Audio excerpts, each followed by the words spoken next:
Donc merci d'être là.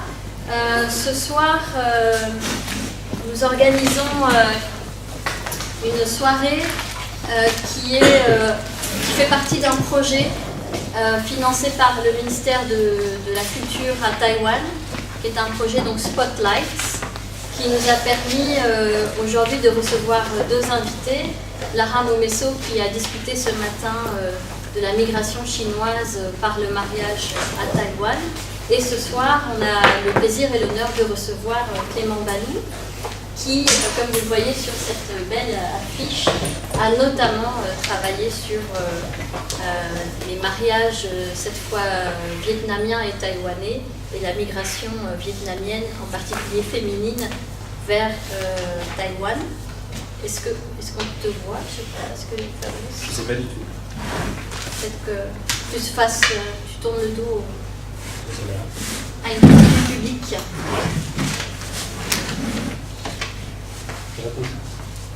Donc, ce soir, j'ai convié deux collègues.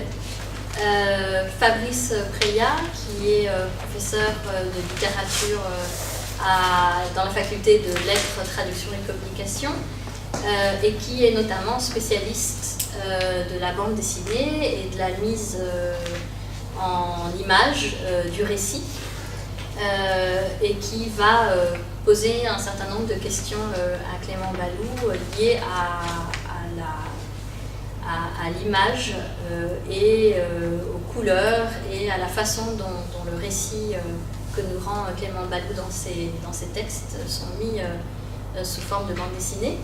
Et Asuncion Fresnosa Flo est spécialiste des questions migratoires, en particulier les migrations asiatiques vers l'Europe ou intra-asiatiques, et aura aussi beaucoup de questions liées à peut-être cette fois au contenu, à l'expérience ethnographique et au contenu sociologique, disons, de vos travaux. Donc on va procéder comme suit. C'est Fabrice qui va commencer en présentant brièvement les œuvres de Clément Balou que peut-être certains d'entre vous connaissent déjà très bien. Et Asuncion va expliquer, donner quelques données importantes sur la façon dont les migrations s'organisent et les questions ou les implications, les enjeux de la migration. Et puis on passera à une série de questions-réponses. En fait, on a plein de questions à vous poser, diverses et variées. Voilà, donc je propose qu'on commence. Voilà, donc juste quelques mots pour présenter Clément Balou. Alors, merci de nous avoir rejoints. Donc ça va fonctionner un peu vu l'auditoire et vu les sujets aussi très différents, plutôt comme un entretien, comme une conversation tous ensemble. Donc pour rappeler très brièvement votre parcours, vous êtes né en 1978. Vous vous êtes inscrit à l'École européenne supérieure de l'image, corrigez-moi s'il y a une erreur dans mes sources, à Angoulême en 1997, donc dans la section bande dessinée. Et très vite, vous avez monté aussi un collectif avec vos colocataires, grâce auquel ou à travers lequel vous avez publié vos premières planches, qui s'appelait La Maison qui pue. Ce qui fait sans doute référence à la colocation, je ne sais pas. Exactement. Et puis vous avez commencé à développer une œuvre qui est vraiment très éclectique. Donc on trouve effectivement des bandes dessinées, des récits graphiques qui sont plus intimistes, comme un automne à Hanoï par exemple, qui est plus de l'ordre du carnet de voyage et du récit de voyage. Et puis une série dont on va beaucoup parler aujourd'hui, déclinée en 4 tomes, pour lesquels vous êtes presque totalement ou vraiment un auteur complet, c'est-à-dire en tout cas pour les 3 premiers tomes, puisque vous êtes à la fois scénariste, enquêteur, dessinateur, et puis pour le dernier tome, là vous avez surtout appuyé d'un point de vue graphique le récit et les enquêtes menées par Pierre Daume, donc une série sur les mémoires du Viet Cong, donc déclinée vraiment en 4 volumes. Voilà. Mais vous êtes aussi... Pierre Daume est un journaliste du monde diplomatique principalement, et il travaillait à l'époque pour Libération. C'est pour situer un peu le contexte. D'accord, n'hésitez pas à m'interrompre. Alors vous êtes aussi auteur de scénario, donc pas seulement de dessins, d'illustrations, de récits graphiques, mais aussi de scénarios, d'œuvres de fiction comme Chintry, Les Diables Sucrés, La Concubine Rouge avec Mathieu Giraud, Le Club du Suicide avec Eddie Vaccaro, Le Ventre de la Hyène qui touche aussi au thème des enfants soldats, si je ne me trompe pas, avec Christophe Ayer. Vaurien, qui est un des volumes des aventures de Mankeo, qu'on voit ici à l'image, qui a été repris d'ailleurs dans La Boîte à Bulles, qui est aussi l'un de vos éditeurs principaux en tout cas. C'est paru tout à l'origine dans Spirou Magazine, les aventures de Mankeo le Vaurien. Et ensuite, ça a migré en album chez Carabas. Et puis, finalement, je l'ai ramené chez La Boîte à Bulles, qui est mon éditeur historique. D'accord. Et puis, des traductions en langue étrangère, en espagnol, en italien, en allemand. Et tout récemment, on en parlait tout à l'heure, une traduction en anglais de Kité Saigon, donc dans la série qui s'appelle cette fois Vietnamese Memories, avec un premier volume, donc Living Saigon, avec une adjonction un peu particulière, une fusion du tome 1 et puis du tome 4 sur les Linto, en un seul volume par un éditeur américain, c'est ça. Alors, vous êtes aussi un globetrotter, ça va un peu avec les thématiques de vos ouvrages, ça va aussi avec votre vie, quelque part avec votre métier aussi. Au mois d'octobre, il n'y a pas si longtemps, vous étiez au Liban pour une exposition et puis pour des workshops aussi dont on a parlé tout à l'heure. Vous avez travaillé aussi sur des carnets d'Indonésie, si je ne me trompe pas, avec Sylvain Moisieux, c'est ça? Sylvain Moisy, Simon Hureau et Joël Alexandra. On était 4, c'est un groupe avec bouquin.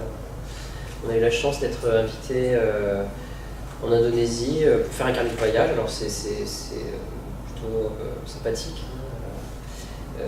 La particularité, c'est qu'en fait, on n'a pas été invité en même temps. Donc, dans le bouquin, on pourrait croire qu'on était tous les 4 au même moment à voyager comme ça, mais en fait, on était chacun à une période différente, mais on a croisé les mêmes gens. Alors, bon, voilà, le monde est petit, mais surtout dans les milieux culturels et bandes dessinées, donc on a vraiment l'impression que ça se passe au même moment, mais en fait, c'est sur 4 ans. Donc, chacun a voyagé une année sur 4 différentes. Enfin, sur 4 ans, moi je suis resté plus d'un mois, d'autres ont dû rester 2 mois. D'accord. Alors parallèlement à ça, vous poursuivez aussi un travail d'illustrateur, au pied de la lettre, j'ai envie de dire, notamment avec l'illustration d'un coffret de DVD, d'un réalisateur chinois qui Winter Vacation, Li Hongqi, donc un film qui date déjà de 2010, si je ne me trompe pas, mais qui est ressorti notamment sur support DVD en 2017. Ouais, très beau film, je ne sais pas si vous avez vu. Oui, alors je ne l'ai pas vu encore, j'en ai beaucoup entendu parler. C'est un peu déprimant. Très déprimant. Primé un peu partout, à Locarno, à Séoul, à Moscou, et votre œuvre aussi est primée d'ailleurs un peu partout, puisque vous avez notamment reçu en 2011 surtout, c'est vraiment Kité Saigon, j'ai l'impression, qui vous a donné aussi une sorte de vent. Là, il y a votre œuvre, il y a la déclinaison ensuite des 4 tomes. C'est la logique commerciale du livre aussi. Le prix sur Kité Saigon a permis de mettre en avant le bouquin qui s'est vendu, et donc ça a suscité un intérêt qui m'a permis de continuer ce travail. Enfin, voilà, il y a une réalité commerciale derrière le livre. Même si moi je m'acharne à faire les bouquins que je veux faire du fond de mon cœur, il y a un moment, je ne suis pas tout seul. Voilà, il y a aussi l'éditeur et il y a le public. Donc il faut que. C'est vrai que du coup les prix, notamment Angoulême en 2011, ça a permis de mettre un projecteur qui m'a aidé pour faire ce que j'avais envie de faire par la suite. Donc, quand on dit le prix, en fait, il y en a plusieurs. En 2011, il y a le prix du jury œcuménique de la bande dessinée, il y a le prix Mélois Moliterni, toujours pour Kité Saigon, le prix coup de cœur de Médecins sans frontières, et puis pour Little Saigon, le prix coup de cœur de Michelin, le prix Nouveau Mangaka, là c'est en 2012, et en 2014, le prix du meilleur album au Festival BD de Moulins, aussi pour La Concubine Rouge. Donc, oui, c'est quand même une reconnaissance. Oui, j'étais un peu surpris pour le prix du Nouveau Mangaka, parce que je ne savais pas que je faisais du manga. Pourtant, mais c'était sympathique, et en fait je suis fan moi-même de manga, c'est juste que je n'avais pas réalisé que mon bouquin puisse être catégorisé. Alors ça c'est intéressant, on aura l'occasion d'en reparler tout à l'heure, parce que malgré tout on sent un peu une esthétique de manga qui... Moi je suis complètement fou de Tezuka, Oui. Il est extrêmement fort, il a inventé énormément de codes des années 60, je crois. Il avait trouvé tous les thèmes de la BD adulte que l'Europe allait redécouvrir en 90. Oui.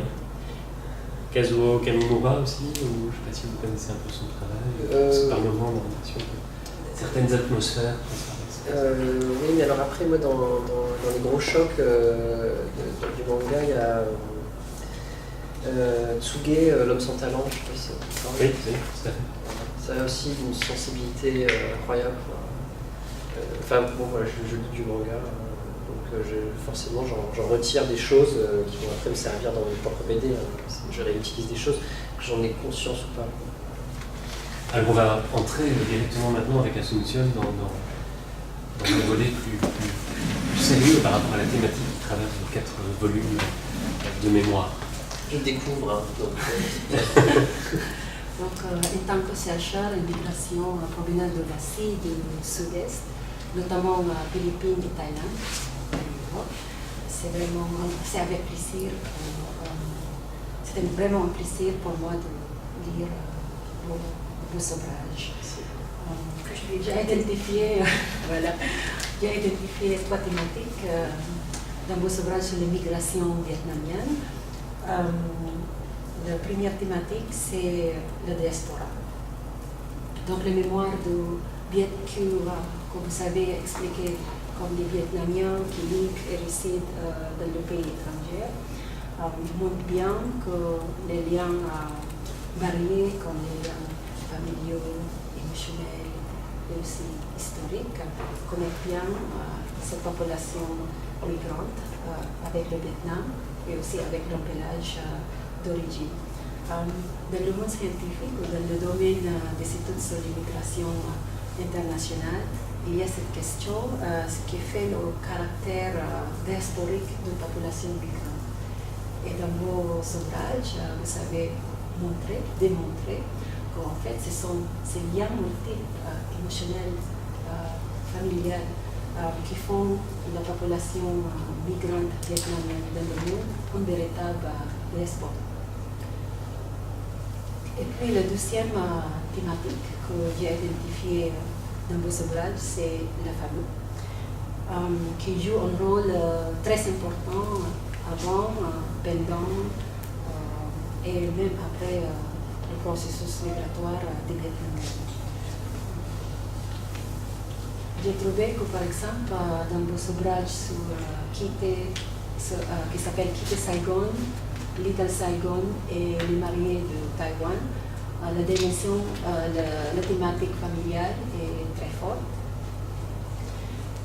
Et ces travaux-là nous montrent que l'immigration n'est pas une affaire individuelle, mais plutôt une affaire à la fois individuelle et familiale.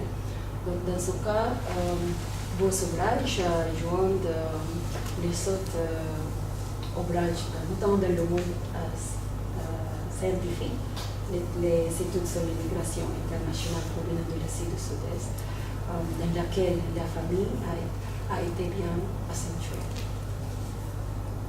L'autre thématique que j'ai identifiée dans votre ouvrage, c'est le jeu, la thématique du jeu, qui est fortement structurée la plupart de vos travaux. Ce n'est pas parce que vous avez accentué les voix des femmes qui font apparaître cette thématique de genre, mais c'est parce que vous avez réussi à démontrer, à décrire les rapports de pouvoir entre les hommes et les femmes, non seulement dans la société vietnamienne, mais aussi dans la société d'accueil de ces migrants, ainsi que au sein de la population migrante vietnamienne, au sein de la diaspora. Par exemple, dans votre livre Les mariés de Taïwan, il y a cette thématique genre très forte. Les femmes vietnamiennes qui se trouvent dans une situation difficile parce qu'elles dépendent économiquement et légalement sur leur mari taïwanais. Ce que j'aime beaucoup dans ce livre est la manière dont vous démontrez que les femmes vietnamiennes ne sont pas complètement des victimes de leur situation, mais aussi elles sont des véritables actrices de leur destin. Elles sont comment dire, agency, on dit en anglais, leur capacité d'initiative, elles ont cette capacité de changer aussi leur situation. Résilience. Voilà, elles sont très résilientes. De plus, il est évident qu'il y a 3 temporalités dans lesquelles s'inscrivent les récits, les histoires de ces femmes et hommes vietnamiens, le passé, l'histoire du passé, le présent. Il y a pas mal de passages dans nos ouvrages qui montrent le présent, par exemple, entre le père et l'enfant qui demandait à lui comment cuisiner les crevettes, comme ça. Et aussi le futur. Vous avez évoqué la situation des enfants des migrants vietnamiens, la 2e génération. Alors, la bande dessinée, justement, par rapport à la question de la temporalité, du passé et du présent, c'est un outil rêvé pour ça. Parce qu'en fait, dans une même planche de bande dessinée, et encore plus dans une double page, on peut vraiment jouer avec la représentation du présent et du passé en même temps. Donc on embrasse comme ça du regard, à la fois le présent, à la fois le passé, ça se mélange, mais en même temps, grâce au système de cases, on sait que c'est séparé, on sait tout de suite que c'est séparé. Donc il faut trouver des codes qui permettent de montrer très rapidement. Alors c'est très simple, ce que j'ai fait, c'est le présent est plutôt en couleur, dans des couleurs plutôt vives, et le passé est plutôt dans des camailleux, donc qui évoquent le noir et blanc. Le noir et blanc, gris, bleu, coloré. Et puis là où ça devient intéressant, c'est quand la couleur revient dans le passé, quand il y a des jeux qui se mélangent un petit peu, parce que du coup, on a une grille de lecture, on lit, on sait où est le passé, où est le présent, mais puis ça se mélange au sein de la page, et puis il y a des moments, ça peut évoquer autre chose. Donc c'est vrai que là c'est vraiment une des spécificités de la bande dessinée, de montrer aussi facilement tout ce qui est flashback. Après, sur la question du futur, je ne montre pas vraiment le futur, mais mes personnages, mes protagonistes, parce que c'est des personnes réelles, ils avancent parce qu'ils sont portés par un espoir dans un futur meilleur. Donc le futur, c'est leur moteur. Ils se disent tous que s'il faut survivre, c'est parce qu'il y a quelque chose d'autre qui les attend.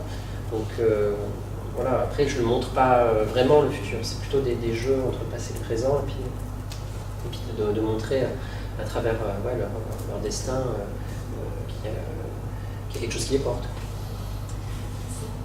Et enfant, j'ai identifié 3 dimensions de vos ouvrages. Il y a une dimension micro, c'est-à-dire au niveau individuel, familial.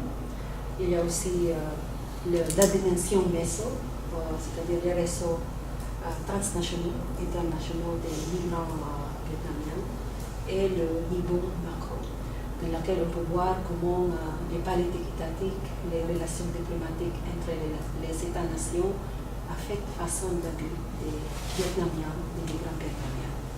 Mais là aussi,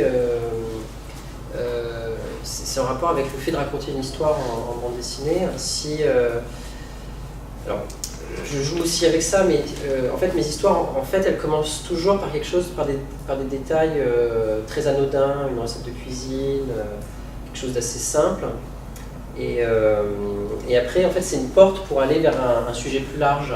Parce que si je commence par quelque chose de géopolitique tout de suite, en fait, c'est un peu rébarbatif, ça fait un peu court d'histoire, et on n'est pas dans du destin, on n'est pas dans de la narration, on n'est pas dans du sensible, en fait. Pour la BD, il faut qu'on ait une certaine empathie quand on commence à lire l'histoire, pour suivre le personnage. Donc je commence par des tout petits détails, mais en fait c'est comme un Judas, on regarde par un petit trou quelque chose qui a l'air de rien, et puis en fait ça développe sur quelque chose de plus grand, quoi. Le plan s'élargit. Je trouve cette approche très intéressante parce que dans mes recherches aussi, il y a cette démarche micro. Je commence par la dimension micro pour voir les aspects plus larges du phénomène. Et puis maintenant, je vais donner un petit peu d'informations sur la question de diaspora. Sur cette figure, on voit 20 principaux pays ayant des migrants en diaspora dans le monde. Cette figure est tirée d'un rapport des Nations Unies. Donc, la dernière colonne, c'est en 2017.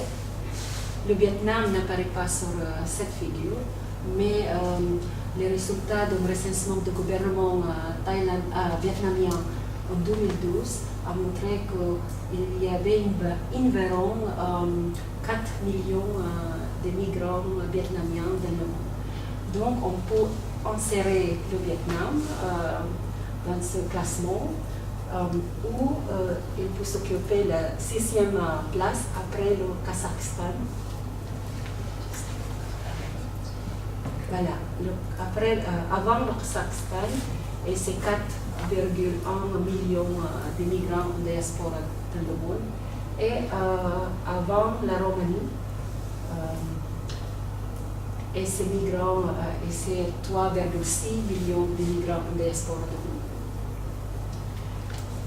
Et puis, dans votre livre, Little Saigon, vous avez bien expliqué que la diaspora vietnamienne est bien éparpillée dans le monde et on trouve cette population diasporique notamment aux États-Unis, au Canada, en France et en Australie.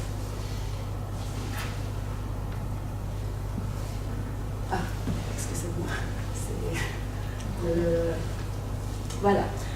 Donc, je vais maintenant aborder la thématique de mariage international que vous avez bien abordé dans votre livre Les mariés de Taïwan. Ce livre me rappelle un article en 2011 dans le magazine The Economist. Et cet article a utilisé cette image, un homme et une femme qui vont se marier. En fait, ils sont de nationalités différentes. Ce phénomène de mariage international touche beaucoup de régions dans le monde, y compris la région d'Asie du Sud-Est. Et dans le domaine matrimonial mondialisé, on sait bien que les femmes vietnamiennes, les femmes thaïlandaises et aussi les femmes philippines occupent une place très importante. Les hommes des pays développés, notamment aux États-Unis, en Europe et aussi en Asie de l'Est comme Taïwan, se mettent en couple avec ces femmes. Donc, par exemple, je vais maintenant parler un petit peu dans le contexte de migration, de mariage vietnamien. Donc, ce phénomène de migration a commencé à débuter au début des années 80. Par exemple, à Taïwan, ce phénomène a débuté à la fin des années 80. Et en 2012, il y avait 460 000 de migrants par et pour le mariage. Et la plupart de ces femmes étaient des femmes vietnamiennes. Ici, dans l'article que je viens de parler, l'article qui est paru dans le magazine The Economist, ils sont montrés les pays principaux où les mariages internationaux étaient en hausse en 2012. Et on peut voir là, Taïwan avait 10,2% des mariages internationaux, des mariages mixtes. Et puis,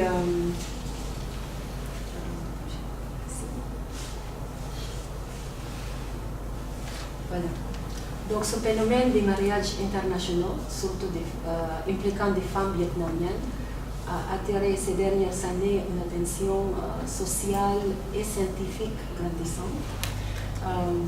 Par exemple, les travaux aux États-Unis par Hong Kam Thai, un sociologue américain d'origine vietnamienne, il a beaucoup travaillé sur les mariages internationaux impliquant des hommes vietnamiens aux États-Unis avec les femmes vietnamiennes au Vietnam, for better or for worse.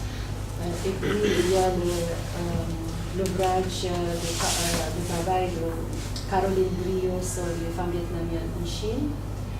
Et puis, quelques articles, quelques chapitres du livre, toujours sur les cas des femmes migrantes vietnamiennes, des femmes qui marient avec des hommes des pays développés.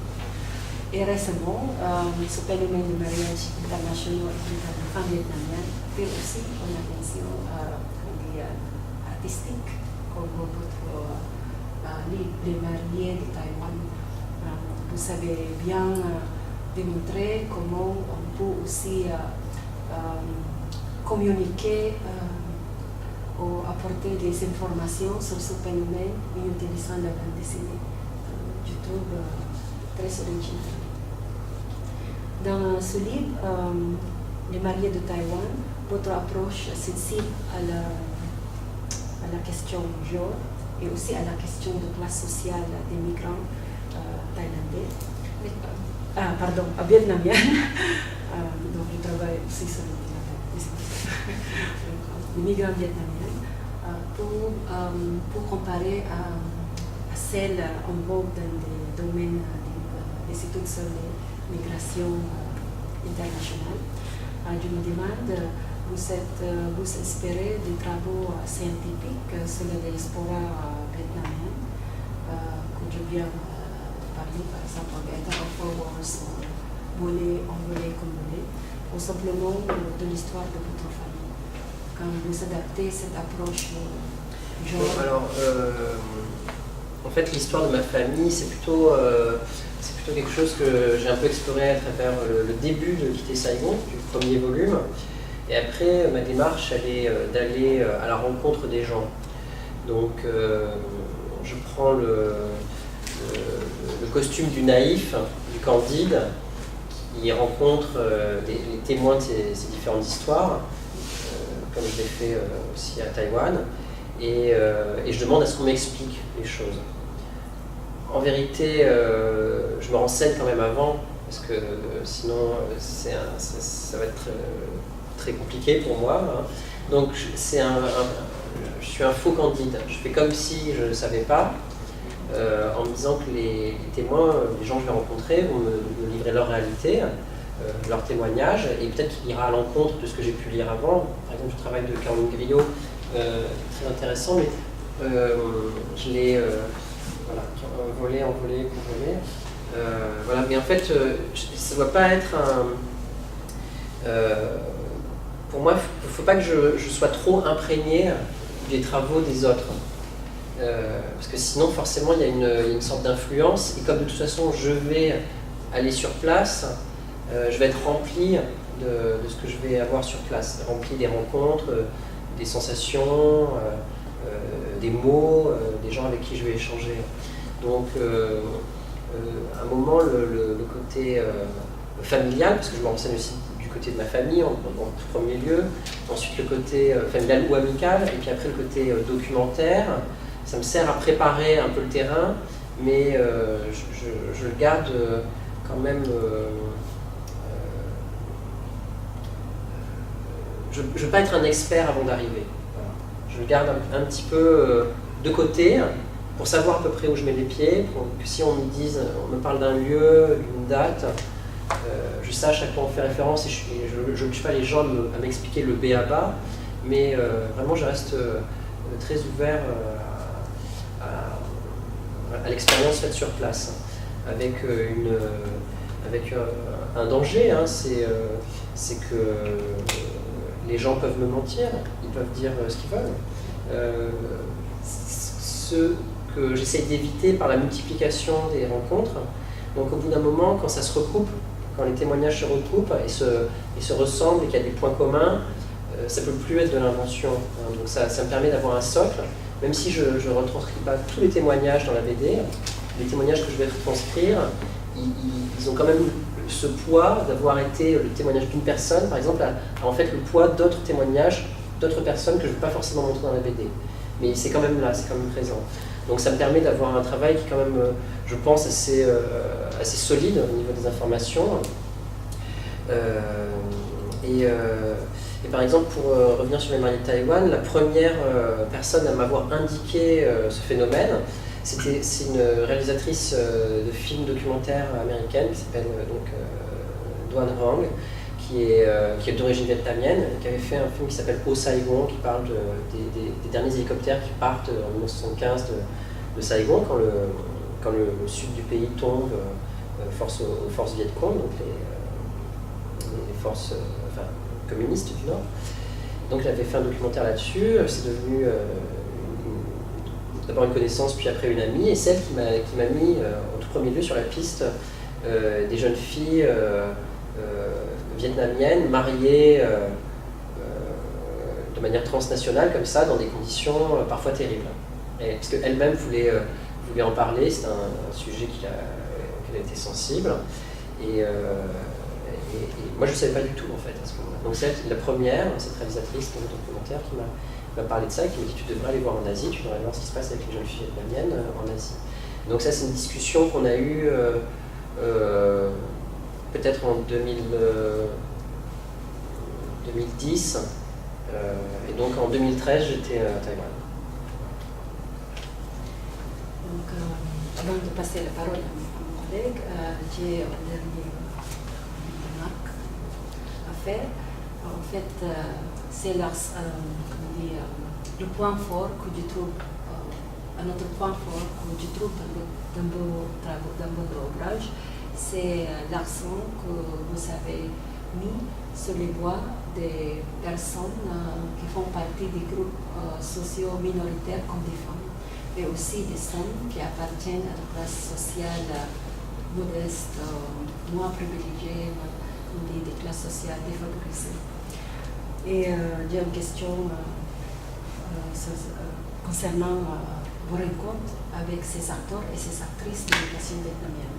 Lors de votre recherche sur le terrain, lors de votre collecte de témoignages, de quelle manière votre origine vietnamienne, votre genre, votre nationalité française et aussi votre métier ont-elles façonné vos rencontres, vos interactions avec ces personnes?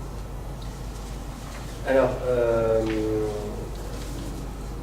le fait que mon père soit vietnamien et que moi je sois métisse, ça facilite évidemment les choses parce que les gens à qui je vais m'adresser se disent: ah, si son père est vietnamien, c'est normal qu'il pose la question. Ça donne une légitimité. Alors en vérité, c'est tant mieux pour moi, mais c'est pas une réalité absolue. C'est pas parce qu'on on appartient à une communauté qu'on va forcément s'intéresser à cette communauté. Il peut y avoir des gens qui sont dans le même cas que moi qui ne s'intéressent pas du tout à leurs origines vietnamiennes. Ça arrive très souvent. Et il y a des gens qui ne sont pas du tout d'origine vietnamienne qui peuvent s'intéresser à l'histoire vietnamienne pour des raisons diverses et variées, mais il se trouve que ça raccourcit très, très rapide. Si je dis aux gens que je suis moi-même pour part de cette diaspora, du coup les gens comprennent au moins, ils se disent: ah d'accord, ça m'intéresse pour ça. Donc les Vietnamiens, les Viet Kieu, qu'ils soient aux États-Unis, en France ou ailleurs, quand je leur dis ça, déjà ils m'accordent un peu de crédit, c'est plus facile. Après, l'autre chose qui vient tout de suite, c'est pas tant le genre ou d'autres étiquettes que je porterais comme ça devant moi, c'est le travail du dessinateur de BD. Parce que si en Belgique c'est très respecté, et je vous remercie pour ça, dessinateur de BD dans le reste du monde c'est un clown. C'est quelqu'un de absolument pas sérieux, qui fait des Mickey, qui fait des petits dessins rigolos. Et donc ça crée à la fois une stupeur chez les gens, parce que si je disais que j'étais journaliste, c'est sérieux un journaliste, ou universitaire, mais dessinateur de BD, ça crée...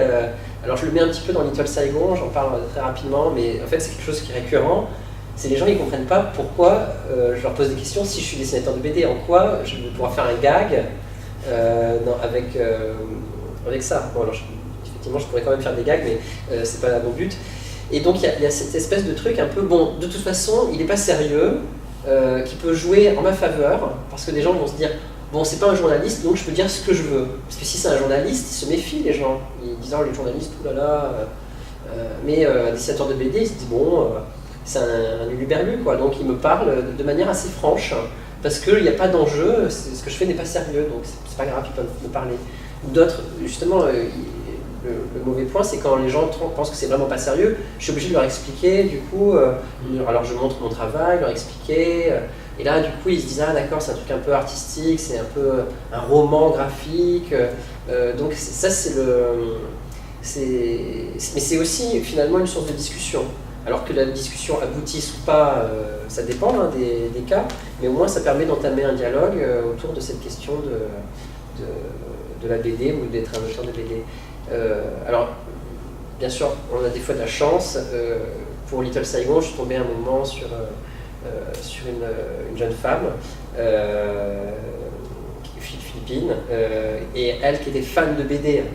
Donc du coup, quand elle a su que je voulais faire une BD, c'est génial, je vais t'aider, je vais te montrer, voilà. Donc elle était à fond. Donc des fois, ça joue vraiment en ma faveur, mais la plupart du temps, comme les témoins sont plutôt âgés ou dans des réalités sociales où on lit pas trop de BD, voilà, où on n'a pas que ça à faire, et ben c'est parfois un côté un peu extraterrestre quand j'arrive et que je dis que je vais faire une BD avec leur histoire. Voilà. C'est surtout sur ces deux critères que ça joue. Mais du coup, vous tendez un peu la perche pour la question suivante, c'est de se dire, tiens, pourquoi est-ce que vous avez choisi finalement la bande dessinée? Parce que vous auriez pu écrire cette histoire, vous êtes aussi scénariste, vous auriez pu faire un livre de témoignages, un livre d'autobiographie. Alors il y a une dimension autobiographique aussi dans votre travail, hein, vous l'avez dit. Alors est-ce que c'est une manière de toucher un autre public, peut-être justement, quand on pense au volume avec Pierre Daume, peut-être celui qui justement ne lit pas le Courrier international, le Monde diplomatique, la presse quotidienne, ou ne regarde pas les documentaires, ou ne lit pas de MOOC, etc. Est-ce que c'est une stratégie de votre part, ou bien c'est finalement parce que, et vous l'avez dit un peu tout à l'heure déjà, la bande dessinée elle permet d'introduire d'autres dimensions, parce qu'on a du texte, mais on a aussi l'image, et on peut traverser des sensibilités, on peut traverser des temporalités, on peut traverser des différents niveaux d'une problématique. Alors en fait c'est une question de sincérité à la base, c'est parce que moi mon médium, la manière dont je m'exprime le plus simplement c'est la bande dessinée. Donc voilà, il n'y a pas une grande recherche au début, mais par contre tout ce que vous avez évoqué, en fait ça devient une méthodologie. La manière en fait d'utiliser les codes de la bande dessinée pour servir un propos, le fait de s'infiltrer dans des milieux journalistiques, en fait ça devient après une méthodologie, des process, une stratégie en fait. Mais au début c'est juste que c'est la seule chose que je sais faire correctement, enfin à peu près. Et après en fait il faut construire là-dessus. Il y a une base et il faut construire là-dessus. Parce que ça serait pas vrai non plus de dire que je fais de la BD naturellement, alors voilà, non, il y a quand même un travail, parce qu'au bout d'un moment il faut tenir pendant plusieurs tomes, il faut que le public, le lectorat s'y retrouve. Enfin il y a pas mal de considérations qui font que je suis obligé de construire quelque chose d'assez un peu comme vous le décriviez, quoi, avec différents aspects. Je ne sais pas si c'est clair. Alors, quand on ouvre vos bandes dessinées, on voit tout de suite sur les quatrièmes de couverture, sur les rabats, etc. Docufiction, reportage, travail d'enquête, il y a une dimension autobiographique. Alors finalement, vous voyez comment? Comme un BD reporter, comme un dessinateur de bande dessinée, comme quelqu'un qui fait de l'autobiographie, comme quelqu'un qui fait des recueils de témoignages, comme un journaliste presque grand reporter, un peu dans le modèle d'Albert Londres. Alors la réponse en fait elle est multiple aussi, c'est parce que je vais présenter une de ces facettes selon la manière dont je veux que mon bouquin soit reçu ou comment je veux le faire. En fait, je suis très mal à l'aise avec toutes ces étiquettes parce qu'il n'y en a aucune qui correspond vraiment. Moi, je sais que je veux raconter des histoires, que je veux raconter des bonnes histoires, et que pour raconter une bonne histoire, j'ai trouvé cette espèce d'équation magique. C'est si ça vient du fond du cœur, l'histoire devrait être à peu près bonne. Si j'y crois vraiment moi, l'histoire devrait à peu près intéresser les gens. C'est le moyen que j'ai trouvé, quoi.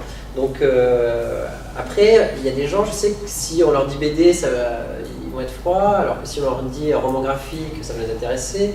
Si on leur dit BD reportage, ça les intéressait plus que BD du réel. Enfin bon, il y a tout un tas de terminologies qui sont mises en place depuis assez récemment, parce qu'en fait l'explosion de ce type de bande dessinée, c'est depuis 2000. Il y a eu, bien sûr, il y a eu Maus, mais qui est resté tout seul pendant 15 ans. Voilà. Et en 2000, il y a Joe Sacco, il y a Marjane Satrapi, il y a Emmanuel Libert, il y en a plein d'un seul coup en 2000, et en fait d'un seul coup il n'y a plus qu'un seul bouquin, c'était Maus avant de Lars Spiegelman, il y a plein de bouquins en 2000. Et donc chacun va y mettre un peu l'étiquette qui lui convient. Et en fait depuis 2000, depuis 18 ans, on n'a toujours pas trouvé le nom correct, mais les gens semblent s'accorder autour de BD reportage. Moi quand j'ai commencé mes premières BD, donc ça sort en 2004, en automne à Hanoï, les libraires ils ne savaient pas trop où le classer, quoi. Il y avait une partie BD, une partie carnet de croquis, c'est pas une fiction, c'est des brèves sur un truc autobiographique, mais c'est un peu carnet de voyage, donc les libraires et les bibliothécaires ne savaient pas me classer. Et donc, en plus il n'y avait pas trop tant de BD sur le Vietnam, donc c'était complètement isolé. Donc c'est quelque chose, ça c'est aussi intéressant, c'est aussi, là j'ai l'air de me plaindre, mais en fait c'est la force du mouvement dans lequel je suis inscrit, même si je ne sais pas trop encore comment je ne sais pas quel nom lui donner, c'est que c'est un mouvement qui est en évolution, parce qu'il y a de plus en plus d'auteurs, il y a de plus en plus de lecteurs, il y a de plus en plus de projets, donc ça évolue, ça change. Et ça c'est super intéressant, c'est super motivant aussi pour moi de continuer. C'est pour ça que mes bouquins, même si c'est dans la même série, d'un bouquin à l'autre, ils ne se ressemblent pas forcément dans la facture. Parce que moi j'ai l'impression qu'il y a ce mouvement qui permet ça. Donc c'est vrai que des fois je me retrouve dans des situations qui font penser à... Enfin, quand je change avec des amis journalistes, ça fait vraiment penser à du grand reporter. D'autres fois, c'est plutôt des considérations un peu nombrilistes qui m'animent. Mais le lecteur, je pense, il trouve aussi son compte. Donc là, on est vraiment dans des travers plutôt autobiographiques. Et puis voilà, donc ça, selon le projet, selon le moment du projet, c'est pas la même casquette que je porte, quoi. Et vous avez une prise là-dessus, où c'est l'éditeur qui décide de l'étiquette qui va vous coller, parce que quelque part, il faut voir. Non, là justement, c'est pour ça que je travaille aussi avec un petit éditeur depuis longtemps. Il y a d'autres éditeurs plus importants qui auraient, je pense, pris mes bouquins, mais qui m'auraient laissé moins de liberté pour me rentrer justement dans un label particulier. Et en fait, il y a des éditeurs qui ont fait ça pendant 2 ans. Ils avaient un label à fond BD reportage ou à fond carnet de voyage. Puis si le label prend pas, en fait, les bouquins sont plus au catalogue, voire sont pilonnés. Alors qu'avec une petite maison d'édition, ils me laissent une certaine liberté de changer un peu la forme de mes bouquins, mais c'est toujours la même série. C'est toujours les mémoires de Viet Cu. Viet Cu, ça veut dire diaspora vietnamienne. Et bien que ce soit dans une même série, dans un même label, les bouquins peuvent changer un peu de forme. Donc ça, c'est une liberté que j'ai. Et encore une fois, ça dépend un peu de mon humeur. Des fois, je me présente comme un bébé reportage, des fois comme une quête des origines. Alors ça, j'ai arrêté parce qu'en fait, c'est pas vrai. La quête des origines, c'est un point de départ ou disons, c'est une démotivation, mais le bouquin n'a pas cette teneur-là. D'accord, on y reviendra tout à l'heure. Oui, vous posez la question sur les femmes du... Le direct du témoignage. Tu veux revenir en arrière? Oui, le dernier. C'est là? Voilà. Tous sont les acteurs et les actrices d'immigration vietnamienne. Et en fait, une question. Donc, lors de votre recherche et de votre collecte de témoignages, quels défis avez-vous rencontrés sur le terrain et comment les avez-vous affrontés? Autre chose, oui. dans vos ouvrages, vous savez accentuer les voix des femmes, les perspectives des femmes, leurs expériences. Quelle est la raison pour cette approche que vous avez adaptée? Est-ce que vous avez rencontré des difficultés pour faire parler des hommes vietnamiens, pour rencontrer des hommes vietnamiens? Est-ce que c'est les femmes vietnamiennes qui parlent plus que les hommes vietnamiennes? Donc, vous pouvez peut-être expliquer pourquoi vous avez choisi d'accentuer les voix des femmes vietnamiennes dans vos ouvrages. Alors, pour la première question, il y a beaucoup d'obstacles et de difficultés. Donc, on n'aura pas assez de temps dans la soirée pour que je les énumère tous. Je peux vous décrire sur Little Saigon, donc le tome 2. En fait, je suis parti aux États-Unis en mai 2009. Et j'avais prévu, avant de partir, depuis la France, des contacts, des interviews. Et la première semaine où donc je devais passer 3 mois aux États-Unis, en fait j'ai passé beaucoup plus de temps, mais la première semaine sur le sol américain, il y a tous les contacts, quasiment tous, qui se sont désistés. Voilà. Donc au bout de 10 jours, j'étais un peu dépité parce que j'avais plus aucun contact. Tous les gens à qui je devais parler, tout était annulé. Donc je me disais, mais qu'est-ce que je vais faire? Voilà, faut être un peu malin, faut être opiniâtre, faut persévérer, faut reconstruire du réseau. Voilà, donc la réponse aux obstacles, c'est l'opiniâtreté, hein, c'est persévérer. Voilà, le message fort. Mais oui, il y a beaucoup d'obstacles, et puis c'est des histoires difficiles, c'est des histoires qui peuvent être polémiques, parce que tout le monde n'est pas d'accord sur les versions que je peux donner moi dans mes bouquins. Il y a plusieurs versions de l'histoire. Oui, il y a beaucoup de difficultés. Sur les mariés de Taïwan aussi, il y avait beaucoup de difficultés de trouver les gens. Il y a des gens, par exemple, sur les mariés de Taïwan, des gens qui d'abord m'ont aidé, et puis après, quand ils ont vu la tournure de mon travail, ça ne leur plaisait pas, donc ils s'y sont opposés. Donc c'est compliqué, ouais, c'est compliqué. C'est un peu fatigant. Il y a des moments où vraiment on est fatigué. La question des femmes, alors là aussi, c'est avec Little Saigon, parce que quand j'ai fait quitter Saigon, je me suis pas rendu compte que c'est que des hommes. Chaque chapitre, il y a un protagoniste qui parle, c'est que des hommes, je ne m'en étais pas du tout rendu compte. Je n'ai pas fait attention, c'est bon. Vraiment, hein. Et en fait, dans Little Saigon, j'étais aux États-Unis, donc j'ai réussi à refaire des contacts, à trouver des gens qui veulent bien me parler. Et je trouvais que la parole des hommes viet américains était un peu conditionnée, emballée dans un discours un peu convenu, un peu pro-américain, un peu figé sur les idéaux d'avant 1975, côté sud-vietnamien. Et ça me semblait des discours, des dialogues qui avaient peu de franchise. Enfin, c'est dur, c'est facile de juger comme ça. Les gens étaient déjà très gentils de me parler, mais je sentais qu'il y avait un truc, en tout cas moi, qui ne me convenait pas pour faire mes histoires, qui me semblait un peu de l'ordre du... C'est dur aussi de dire ça, mais plus du message, de la propagande, plutôt que du vécu réel, quoi. Hein, on vit des choses, des fois, ça n'a pas de sens en fait. On n'est pas obligé de donner un sens à tout ce qu'on a vécu. Et voilà, donc je trouvais que le dialogue se faisait mal. Et dans le même temps, en fait, les femmes vietnamiennes qui me parlaient aux États-Unis, je ne ressentais pas du tout ça. Au contraire, je ressentais plutôt un flot de souvenirs, d'émotions, avec beaucoup de moments où ça n'a pas de sens. On subit des choses qui n'ont pas de sens, c'est terrible. Et ça m'a beaucoup touché. Et je me suis rendu compte, en fait, que être une femme dans des conditions particulièrement difficiles, les conditions de la guerre, les conditions de l'exil, des camps de réfugiés, eh ben, c'est encore plus compliqué que d'être un homme, en fait. Voilà. Ça implique d'autres contingences. Et là, en l'occurrence, vous l'avez lu, hein, dans le livre, il y a une jeune femme qui est à peine sortie d'adolescence, qui est très belle, qui est isolée. Et donc c'était très, très dur pour elle.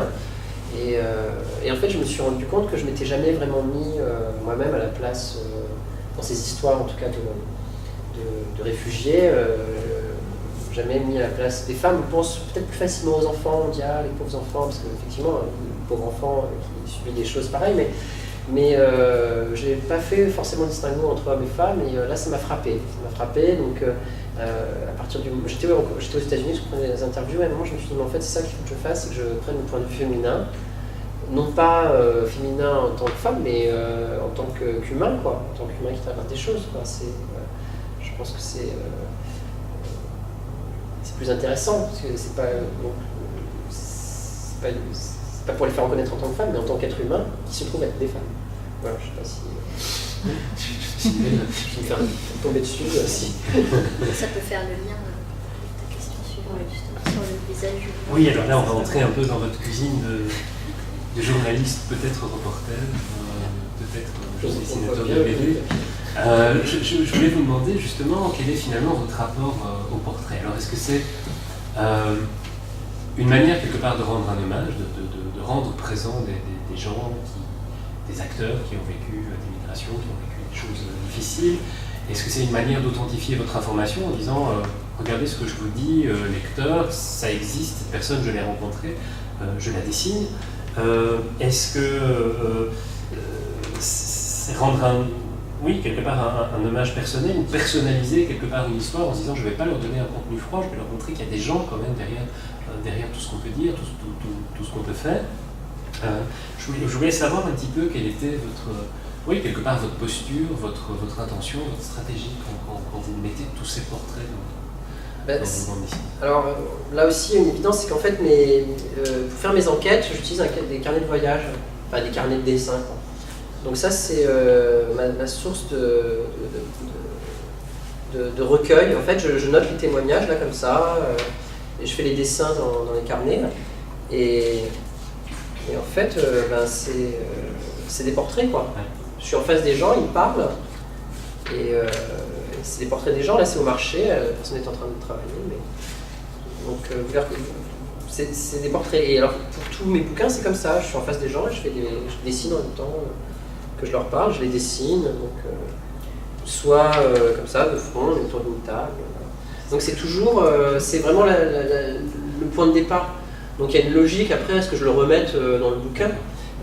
Après, moi, ce qu'il faut que je fasse, c'est quand je tourne les pages, il faut que j'imagine les gens dont j'ai fait le portrait en train de bouger, de faire les actions de ce que j'ai noté. Donc là, il y a la part d'invention, de fiction, parce que je les remets en scène, je les fais bouger, je les fais agir, parler, manger, courir, survivre à la mer déchaînée, enfin voilà, mais je n'ai eu, en fait, je n'ai pas eu ces images-là devant les yeux, j'ai eu juste eux qui me racontaient ces histoires-là. Le portrait, mais aussi, tu vois, là par exemple, ça me permet de me rappeler la colère de. Voilà, là, c'est une travailleuse sociale justement qui aide les femmes, les jeunes femmes mariées d'Asie, du Sud-Est, et voilà, qui est très motivée par sa colère, sa juste colère.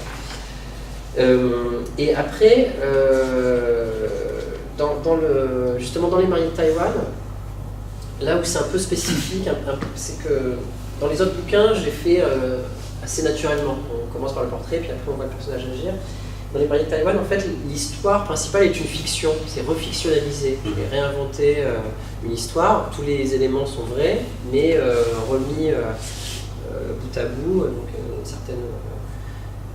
certaine optique narrative. Mais bon, alors, donc du coup, c'est une fiction, même si les éléments sont vrais.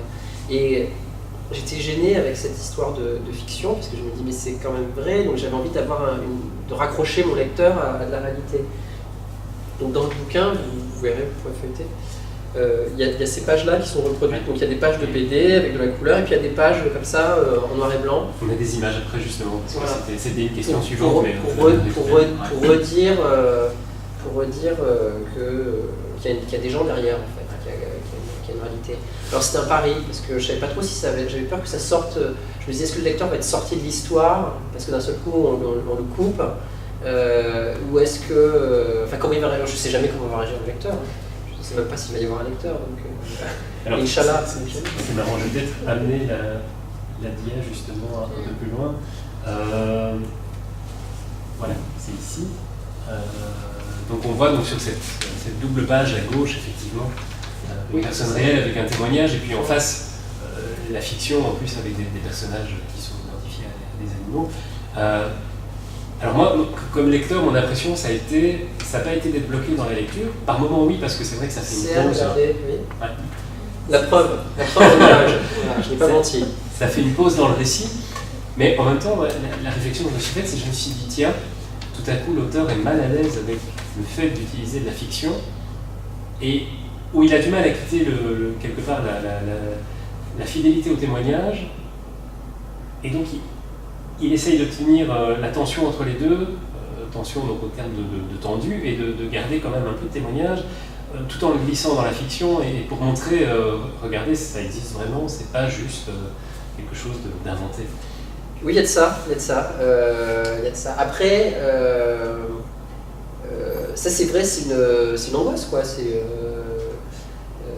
Quand on crée comme ça un bouquin, voilà, on demande ce que ça va donner. Donc il y avait ça, il y avait le fait de vouloir quand même raccrocher à la réalité, de le montrer. Après, il y a encore du travail, parce que en fait, les séquences se répondent. C'est-à-dire que bon, après, je ne sais pas à quel point c'est pertinent, mais en fait, les séquences de fiction vont être amorcées ou désamorcées, soit avant, soit après, par les séquences réelles, les séquences tirées du carnet. Donc là, il y a eu une construction, à un moment où je me suis dit, comment est-ce que ça peut s'articuler, pour pas que ça soit juste, comme vous le disiez, pas juste posé là pour dire « Ah, attention, on est encore dans du BD-reportage », que ça aille un peu plus loin. Donc j'ai essayé d'articuler pour qu'il y ait une espèce de... pour l'appétit du lecteur finalement, pour qu'à un moment, s'il ressent des manques, en fait, ça vienne se combler soit par la partie fiction, soit par la partie reportage. Donc j'ai essayé de mettre en place un jeu comme ça, où ça se répond. Comme ça, c'est à la fois, il y a ce côté, voilà, pas vouloir décrocher de la réalité, mais aussi de faire en sorte que ça devienne vraiment quelque chose de narratif. Donc j'ai essayé de faire ça, après c'est une tentative. Je pense qu'il y a des passages qui marchent mieux que d'autres. Alors dans le même ordre d'idée, ce malaise, je l'ai ressenti à un autre niveau. C'est dans l'usage de la photographie, ou le non-usage de la photographie d'ailleurs, ou l'invention de photographie qui n'existe pas, ça vous allez nous dire si elles existent ces photos. Donc ici, quand on voit la case de droite, à côté du portrait, on a l'impression effectivement d'avoir une photographie. Quand on regarde la double page, à la page à droite, on a aussi une superposition de choses qui pourraient être une photographie, mais en même temps, on a le pendant presque habillé, maillot de bain, on ne sait pas si les deux scènes existent vraiment. Et puis ces photographies, elles reviennent. Alors, pour de vrai, parfois, elles sont clairement identifiables ou identifiées, on peut les retrouver, comme ces photos du camp, ou ces photos de l'histoire de Kim Phuc, célèbre victime du napalm en 1972, cette photo de Nick Hutt qui a fait le tour du monde. Et prix Pulitzer. Prix Pulitzer, oui. On sent des influences évidemment aussi cinématographiques, on voit Apocalypse Now, on voit c'est assez inévitable, et en même temps, on sent peut-être des influences graphiques. Alors j'ai pris cette page-là à dessin parce que moi, elle me fait penser à d'autres bandes dessinées sur le Vietnam, et notamment Will Eisner, qui est quand même pas n'importe qui dans le domaine des comics. L'inventeur de romans graphiques. Et puis parfois des remontages comme ça, avec de vrais documents d'époque, de nouveau des associations qui n'existent pas forcément en photo. Et puis voilà le malaise dont je vous parlais, c'est que sous la photo de Kim Phuc, il y a une case. Et tout à coup, on a l'impression que le dessinateur n'est pas à l'aise quelque part avec le côté faussement explicite de la photographie. Et votre personnage dit, mais finalement, l'expression des visages, elle fait penser au cri de Munch. Et le cri de Munch, c'est de la peinture, c'est de la fiction. Et donc là aussi, on a une articulation entre le réel et la fiction, ou entre le prétendu réel, une image fidèle du réel, et le besoin de glisser vers autre chose, où il y a un niveau d'interprétation qui est peut-être beaucoup plus présent et beaucoup plus sensible ou sensuel aussi par rapport au lecteur. Alors, il y a une petite distinction à faire dans les documents qui ont été montrés, enfin dans ce qui a été projeté, c'est qu'il y a une partie qui vient de Immigré de force, réalisée avec Pierre Daume. Dans cette partie, il y a eu énormément d'utilisation de photos, d'archives, qui sont après recomposées. Effectivement, moi je recompose, en fait, je transforme les personnages, mais pour qu'on ait cette sensation du document d'archives. Parce que le travail de Pierre Daume, c'était d'aller chercher ce qui s'est passé dans les années 40. Donc dans les années 40, pour situer un peu les choses, la France qui est en guerre fait appel aux fils des colonies, donc les indigènes, pour venir aider la France à combattre. Donc on a en tête les images des tirailleurs sénégalais peut-être, ou des autres armées d'Afrique. Ce qu'il faut savoir, c'est qu'il y a des milliers de gens qui ont été pris en Indochine, donc au Vietnam. Mais en fait, quand ils sont amenés pour les fonds de guerre, le temps qu'ils arrivent en métropole, il n'y a plus de guerre. Donc en fait, ils sont débarqués dans le sud de la France, ils arrivent à Marseille, on ne sait pas trop quoi faire d'eux. Il y a la France de Vichy d'un côté, la France occupée de l'autre. Donc ils sont employés en fait à des travaux divers et variés pour l'économie de guerre finalement. Donc ça c'est ce qui se passe dans les années 40, c'est pour resituer le contexte. Et du coup on a fait revivre un peu cette histoire en images en se basant sur beaucoup de documents photos. Donc là à un moment on voit aussi une photo qui est tenue comme ça dans une main. Voilà. Et voilà. Et non. Voilà. Et en fait, il faut dire que c'est cette photo qui a tout déclenché. Le journaliste est tombé sur cette photo dans un musée en Camargue et il a dit au responsable du musée, mais c'est quoi cette photo? Pourquoi il y a une photo? Mais il dit, mais c'est où? C'est en Camargue. Alors il tourne la photo, il y a marqué Camargue et puis il dit, mais ça ce sont des Vietnamiens qui étaient en 1941, 42. Et il dit, mais qu'est-ce qu'ils font là ces Vietnamiens? Et le mec du musée dit, je sais pas. Moi j'ai trouvé cette photo, je l'ai mise, voilà. Il dit ils sont venus faire du riz, il y a des Vietnamiens qui sont venus faire du riz au Camargue. Ils sont partis. Et le journaliste il dit alors des paysans vietnamiens qui viennent en plein pendant la Seconde Guerre mondiale, comme ça dans un petit voyage, un petit tour pour cultiver du riz et puis qui repartent, ça lui semblait très bizarre. Donc il a enquêté derrière ça. Donc en fait ce livre il est très lié à la photo, il est très lié au support photographique, donc c'est pour ça elle est présente vraiment dans le livre, donc dans Immigré de Force. Après sur les bouquins, sur les autres bouquins, donc ces bouquins Quitter Saigon, voilà Quitter Saigon là, donc voilà la photo de Nicotte. La question de la photo c'est pas exactement la même parce que ça c'est l'intro du bouquin, c'est les premières pages d'introduction. Et mon idée, elle était plutôt de se demander le commun du public, qu'est-ce qu'il sait à propos de la guerre du Vietnam, est-ce qu'il en a une idée quelconque. Et alors, ce qui m'est venu en tête, c'est le commun, comme ça, tout le monde va penser, si on dit guerre du Vietnam, il va penser à les hélicoptères des films de Coppola ou autre, et il va penser au hélicoptère GI et il va penser à la photo. Voilà. Je me suis dit ça c'est le truc commun auquel tout le monde devrait raccrocher les wagons quoi. Tu vas voir cette photo. Alors j'ai essayé, la photo je l'ai montrée à des étudiants assez jeunes et tout le monde sait à peu près. Il y a quand même vraiment cette photo elle est très très forte. C'est plutôt un pictogramme en fait. C'est un symbole quoi. Et donc l'introduction elle fonctionne comme ça sur des photos qui viennent puiser dans l'imaginaire commun pour après rentrer dans quelque chose d'un peu plus précis. Mais c'est pour partir sur une espèce de socle commun. Et après, il disait très justement, cette photo aussi, elle est très forte parce que les visages ils sont complètement déformés, on dirait des dessins, on dirait vraiment des peintures, on dirait le cri. Et il y avait un jeu comme ça entre le fait que ces photos ne sont pas réelles, elles sont déformées, on dirait que c'est sorti de l'imagination d'un peintre torturé. Voilà, que je les réutilise dans du dessin, dans de la BD, et du coup je fais une espèce de boucle avec mon personnage qui dit mais on dirait de la peinture. Cette photo on dirait de la peinture alors qu'ils sont en train de regarder en fait le personnage un dessin à la peinture, mais on fait croire que c'est une photo qu'ils sont en train de regarder puisqu'on joue avec le niveau de réalité. Donc il y avait quelque chose comme ça qui me plaisait bien. Mais l'intention là, elle est très différente. Ici, c'est les immigrés de force. Ici, c'est ce que je disais, le bouquin est vraiment basé sur des documents d'archives. Alors j'avais juste cette photo hein, dont je suis parti, et justement je m'étais posé la question, et en fait de les mettre tout présent, les personnages, c'est aussi pour ça que je me disais ça serait bien de montrer un truc un peu entre chien et loup, là, il y a une espèce de brume. On ne sait pas où ils sont, enfin, donc les photos je les réutilise aussi, parfois pas telles quelles, mais pour créer une autre impression. Voilà. Mais là c'était encore dans le projet Immigré de Force, donc la logique n'était pas la même vis-à-vis du médium photo. C'est vraiment comme ça qu'on vous lit en tout cas, on voit ces photos, on se dit tiens, en tout cas pour Quitter Saigon, c'est vraiment l'ouverture de l'ouvrage, on s'est dit ok, on part quelque part de l'image la plus admise, du stéréotype presque. Et puis tout le reste, tout ce qui va suivre, ça va être un lent travail de déconstruction.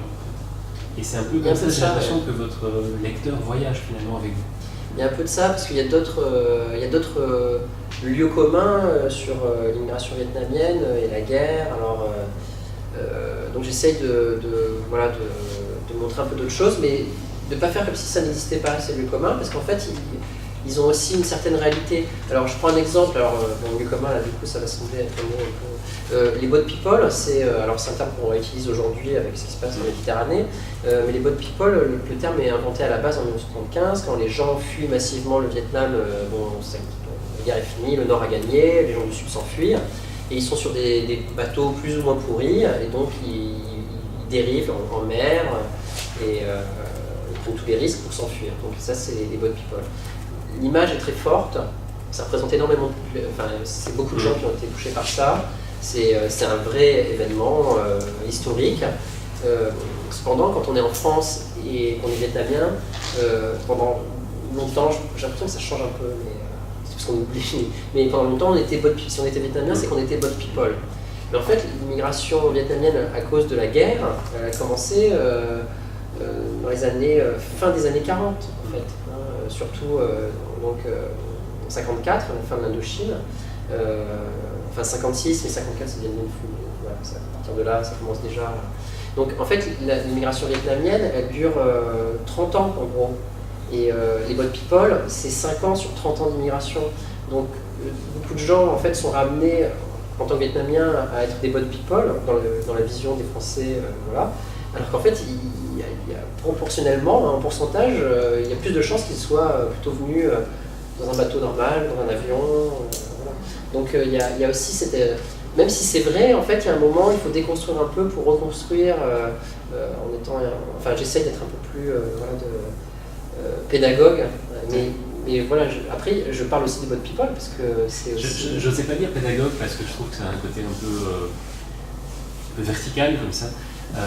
J'ai presque envie de parler de bande dessinée d'apprentissage. C'est-à-dire que votre lecteur finit par vous accompagner et par suivre quelque part un cheminement aussi et à évoluer avec le livre entre les mains. Alors, pédagogue, c'est une idée que je me fais à un moment quand je me dis tiens, je vais traiter cette information et cette information, mais quand on lit la BD, l'important c'est d'être pris dans un récit, quoi.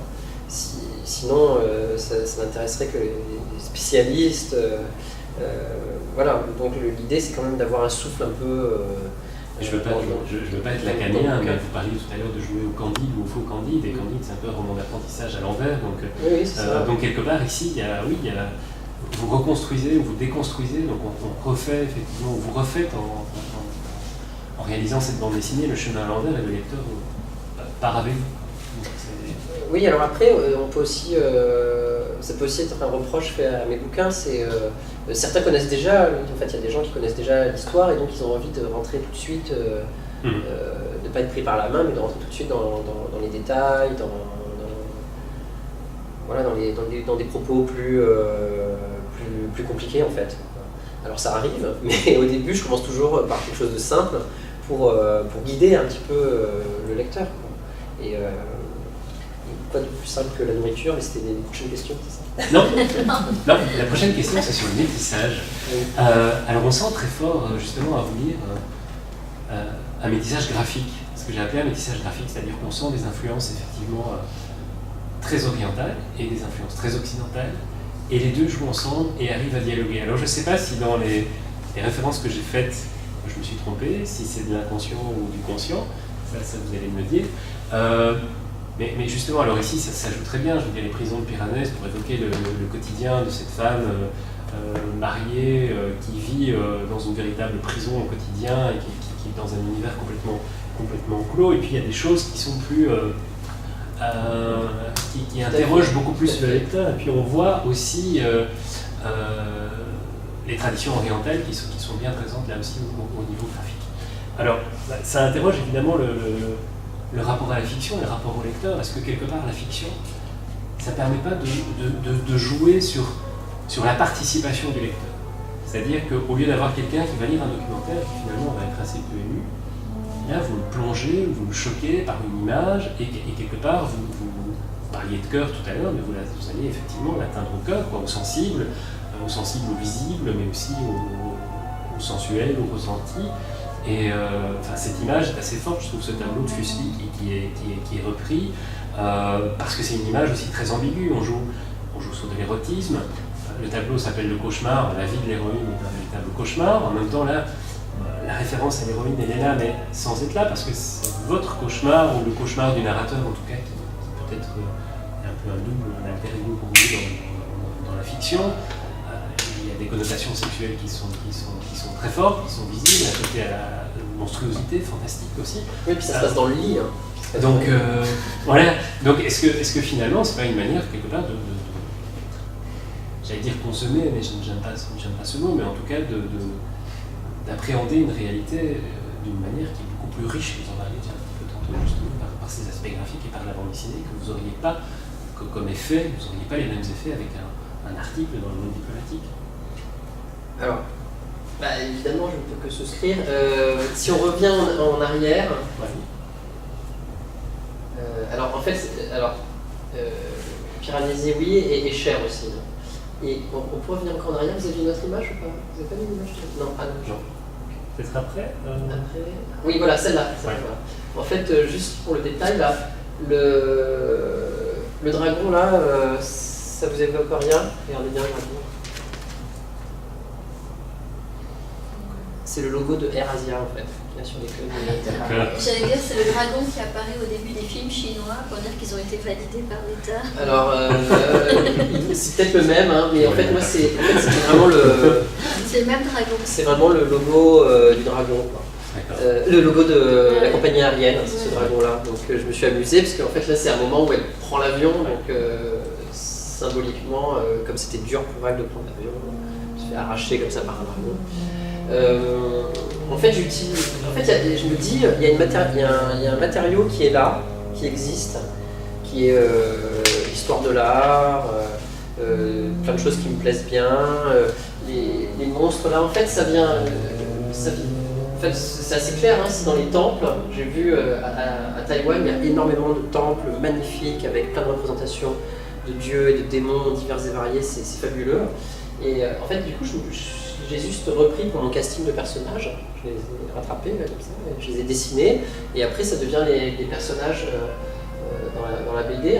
Et je me sers en fait tout simplement de ce qui existe, en me demandant quand même quelle impression ce tableau, quelle impression cette sculpture a sur moi, et comment je peux l'utiliser. Donc avec cette espèce de charge dans la BD. Je ne sais pas si vous avez pris l'image de la mort avec le boulier. Non, j'ai hésité très longtemps. Ça, c'était vraiment un choc esthétique dans un temple à Tainan, donc c'est une ville du centre du pays. Là, c'est la ville où il y a le plus de temples en mètre carré, je pense. Et il y a un des temples, je me demande si c'est pas le temple des arts martiaux. Vraiment des arts de la guerre, quoi. Et en fait, dans ce temple, quand on passe la porte, au-dessus de nous, il y a un boulier immense qui doit faire en proportion la même taille que ce que j'ai dessiné dans la BD. Donc, la dame est grande comme ça dans les mains de la mort, et le boulier est comme ça. Non, peut-être qu'il doit être plus petit, le boulier quand même dans le temple de Tainan. Mais j'ai eu ce choc, quoi. Et puis on m'a expliqué, oui, c'est le boulier qui sert à compter. À faire le compte de tes bonnes et mauvaises actions et qui va décider de ton sort dans l'au-delà, quoi. Et c'est assez impressionnant en fait, c'était assez impressionnant.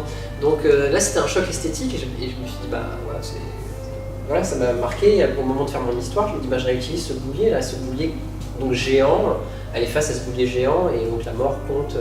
Puis finalement la mort lui dit retourne chez les vivants, il n'y a pas assez de temps compter. Et donc, voilà, mais les images, les peintures, c'est pareil, je me dis ça existe déjà. Il y a quelque chose qui en ressort, je vais le réutiliser, je vais le creuser, je vais l'utiliser. Après, le métissage, il vient de ma double culture. Je pense que la double culture, ça peut être une malédiction, comme ça peut être une chance. Mais ça, c'est un travail à faire. Donc, je vois dans les gens qui ont, dans mon entourage, ou que j'ai pu connaître, qui ont une double culture en France et qui ils essaient de se dépatouiller entre la culture d'origine de leurs parents ou d'un de leurs parents et la culture française. Et alors, est-ce que tu es marocain, est-ce que tu es français, est-ce que tu es asiatique Et donc, il y en a, ils vont prendre des espèces de postures un peu bizarres. Enfin, je juge bizarre, qui suis-je pour juger et je me dis, la bonne aubaine, c'est de se dire, c'est une double culture, donc c'est une richesse, une double richesse. Donc, mais en fait, il faut le vouloir un peu, faut la chercher. Il faut l'assumer. Oui, il faut et du coup, moi, je me dis, voilà, j'ai cette chance d'avoir été exposé à plein d'images en tant que Français, une culture voilà, de l'image, l'histoire de l'art, je fais les beaux-arts, donc j'en ai soupé aussi, des cours d'histoire de l'art. Autant utiliser même tous les musées qu'il y a en Europe et tout ça, enfin, autant utiliser ça, parce que ça m'appartient finalement, je décide que ça m'appartient. Et il y a aussi une imagerie asiatique qui me suit depuis que je suis petit, parce que mon père me ramenait alors c'est un truc très marquant, quand j'étais tout petit, vraiment, mon père me ramenait des vidéos, alors maintenant, des dessins animés, maintenant on dit pas d'écran avant 3 ans, ou 5 ans, je sais pas, mais bon, voilà, moi j'avais, mon père me ramenait des cassettes VHS, vous savez pas ce que c'est, hein, ça.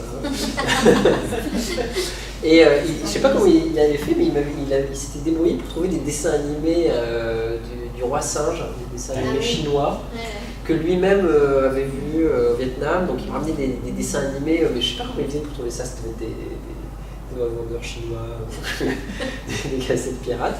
Et donc il me ramenait ces trucs-là, et donc il montrait ça. Donc j'avais à la fois les programmes télé français, puis souvent japonais.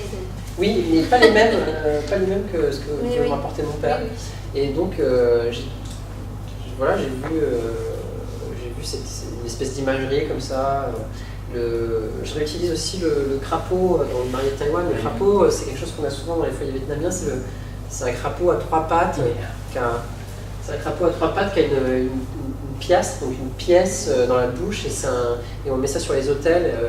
C'est un signe de richesse, en fait, de prospérité. Donc il y a tout un tas d'images comme ça que j'ai de part et d'autre.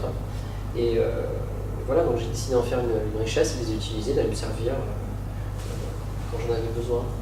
Alors je me suis posé une question. Ça fait plaisir, hein, c'est très plaisant à dessiner, quoi, tout ça. Il y a aussi ça, il ne faut pas oublier.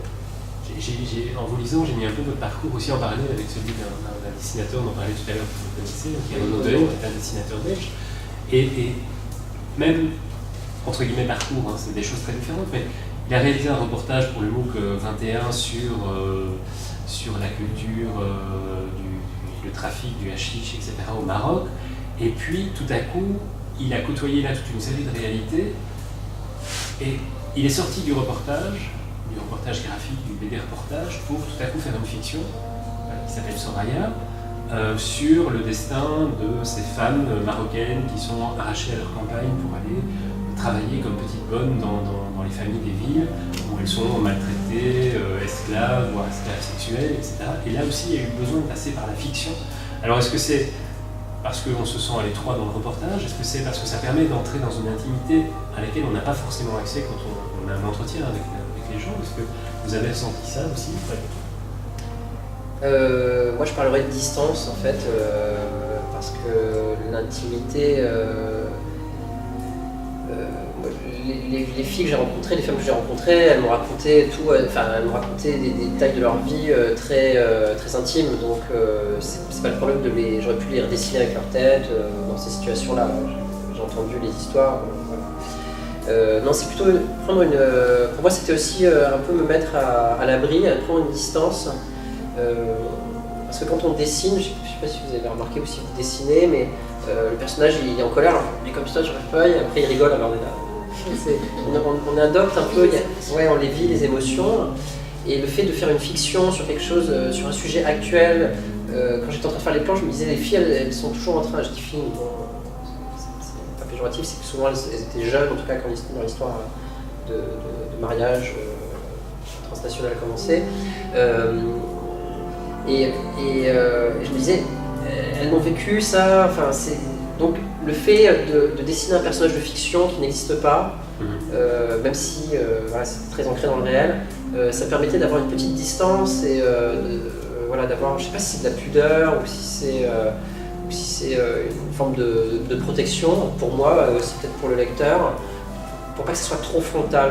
Voilà, donc ça m'a permis de mettre un écran en fait qui vaut ce qu'il vaut, quoi. Hein. C'est une astuce, hein, encore une fois, mais voilà, c'est histoire de se protéger un peu d'une réalité peut-être trop dure, parce que de toute façon je vais aller au fond des choses dans le bouquin, hein, quand vous l'avez lu, et si vous lisez, vous verrez que ça va jusqu'au bout. Donc c'est aussi une manière de se protéger. Ce que j'ai pas eu besoin de faire dans Quitter Saigon, Little Saigon, parce que le temps va passer, les décennies ont pu passer, et c'est moins vif. Et les gens dont je parle, dans Quitter Saigon et Little Saigon, je sais que maintenant ils sont à l'abri, quoi. Donc j'étais peut-être plus serein en racontant leur histoire, même s'il y a des moments intenses. On sait que le temps a passé, on sait que voilà, ils sont sortis avec les mariés de Taïwan. C'est une histoire qui est encore actuelle, même si le phénomène a tendance à diminuer.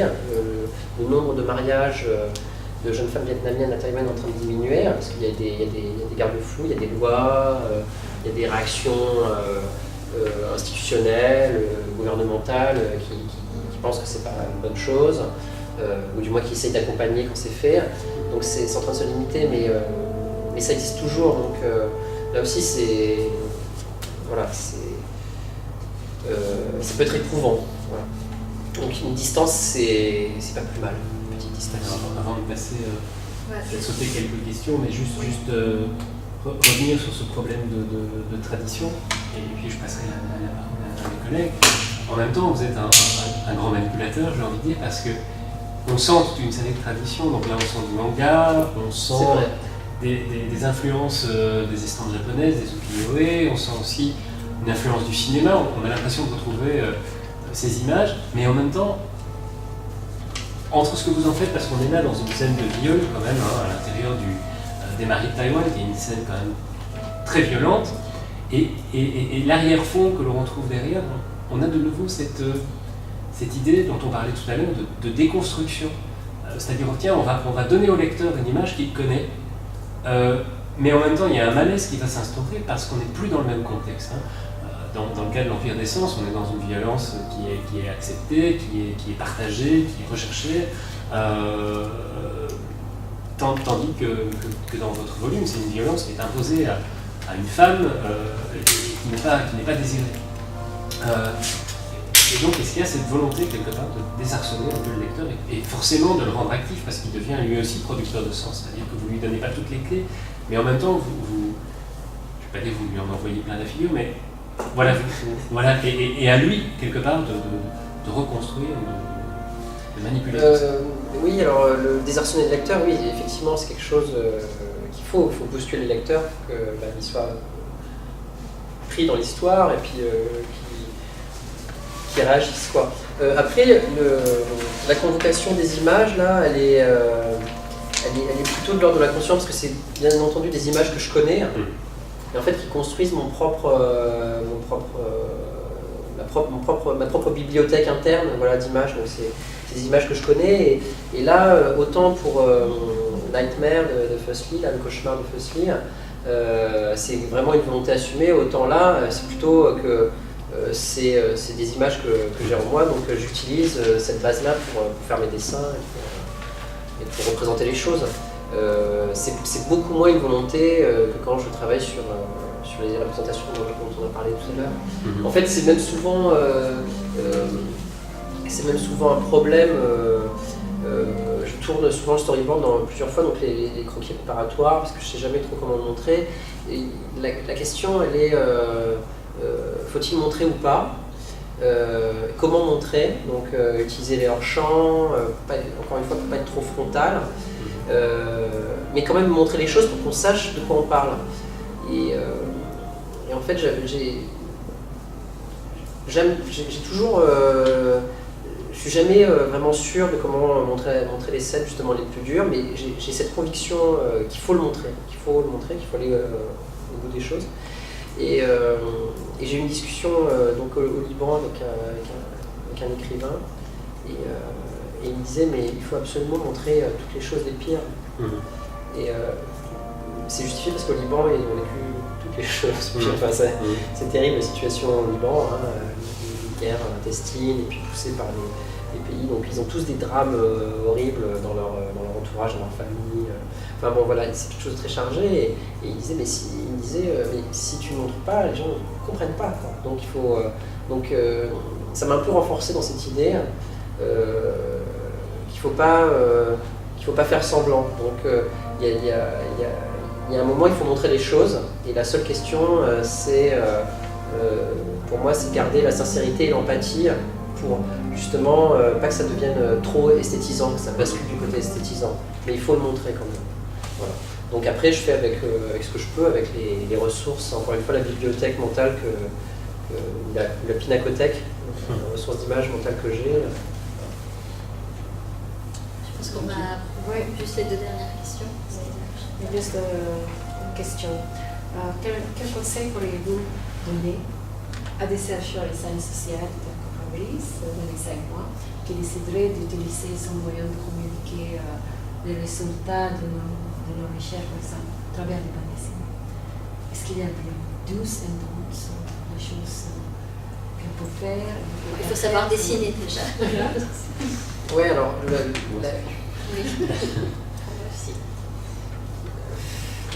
moi, ce que je vois, c'est que ça se complète, le côté sensible de l'artiste finalement, hein, la production artistique, et le côté scientifique de l'universitaire. C'est des choses qui se complètent pour faire le tour du problème. Ça peut être des collaborations, mais je pense que c'est bien que l'artiste puisse se tromper un peu avec sa subjectivité, et que d'un autre côté, il y ait l'aspect scientifique qui vienne un peu redire les choses. Voilà, si l'artiste, c'est ce que je vous disais un petit peu tout à l'heure, si je deviens un expert moi-même, je pense que mon propos va être moins intéressant, parce que ça va être plus un exposé qu'une histoire. Après, ce qui est intéressant, c'est de faire des ponts, c'est de collaborer, de s'aider les uns les autres, de s'écouter, de se regarder. Moi, je regarde je regarde les travaux plus scientifiques, mais sans vouloir y être trop accroché. Et je pense que c'est bien aussi que du côté universitaire, vous puissiez nourrir votre pédagogie avec des expériences sensibles, en fait. Moi, je pense que c'est complémentaire. Et ce qu'il y a de bien, encore une fois, c'est qu'en ce moment, la BD se développe aussi dans sa reconnaissance.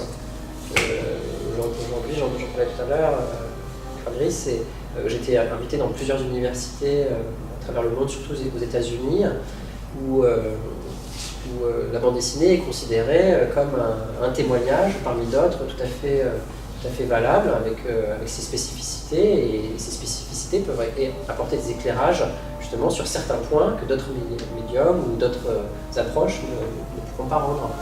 Donc il y a quelque chose d'intéressant là-dedans à creuser entre les 2 milieux. Moi je ne donne pas de conseils sur ce qu'il faut faire ou ce qu'il ne faut pas faire, mais oui, ce qui est important, c'est de ne pas s'ignorer, en tout cas, c'est de se reconnaître les uns les autres pour ce qu'on peut apporter.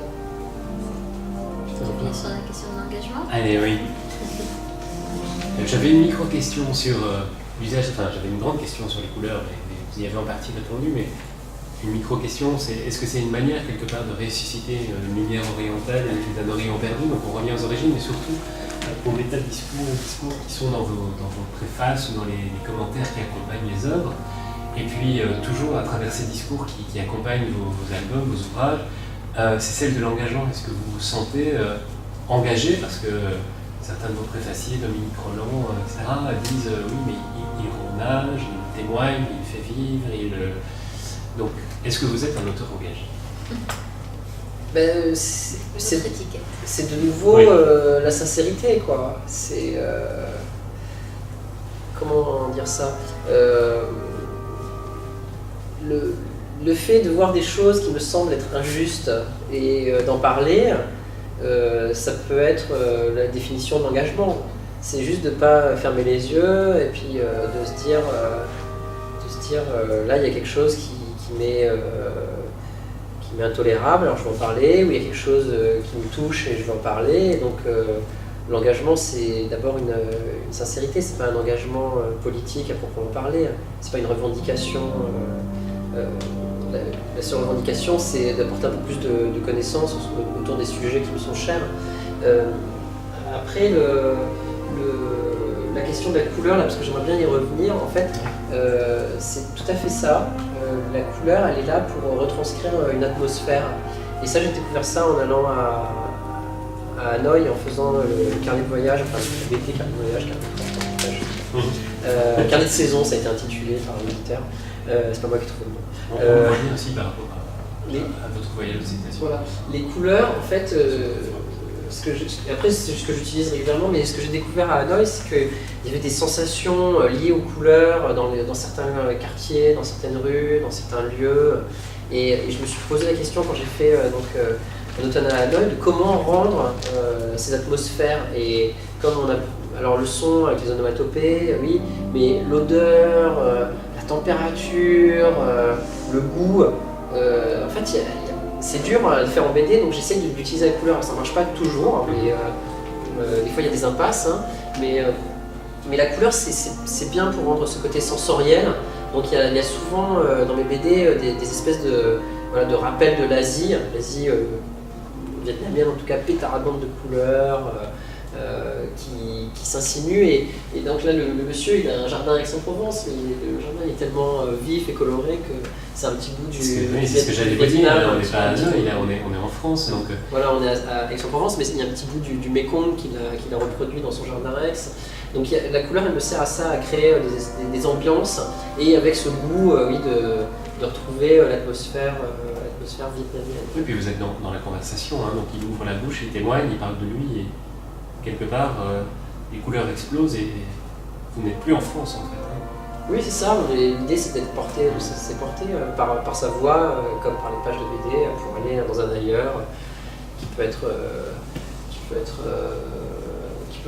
là très coloré, très vif, mais il y a des moments très froids, quand il décrit internement dans les camps, qui sont en plein milieu de la forêt. En Ado au Vietnam, il y a une sensation, je pense, de dureté, de froid, d'humide, parce qu'en fait, même s'il ne fait pas très froid au Vietnam, si vous êtes pieds nus dans la boue tous les jours, dans une espèce de camp, enfin de prison en bout de bois, ben, vous allez avoir froid. Hein. C'est pas parce que la température n'est pas négative que vous allez pas ressentir. Voilà. Donc j'essaie d'utiliser les couleurs pour ce dont on parlait là, donc le flashback, le présent, mais aussi des sensations atmosphériques, et puis après des sensations aussi émotionnelles. Et voilà, il y a tout un... Puis c'est amusant aussi la couleur, hein. C'est comme pour la reproduction des dessins ou des démons, des génies, c'est amusant aussi de jouer avec ça. Ça me plaît beaucoup. Et là, dans le passé, il y a l'espoir qui s'invite. Alors la fleur elle est rouge, et puis après on revient, ça fait des transitions. Ce qui est synonyme de danger, de drame qui court. Ouais, c'est pour dire que dans le passé, il y a un truc qui est encore vivant, ou qu'il y a des choses, à un moment, les frontières du temps s'abolissent. On tombe. Merci beaucoup, merci, c'est vraiment Merci. passionnant. Je pense qu'on aura encore plein d'autres questions, mais c'est l'heure des dédicaces. Donc c'est l'heure de s'en aller.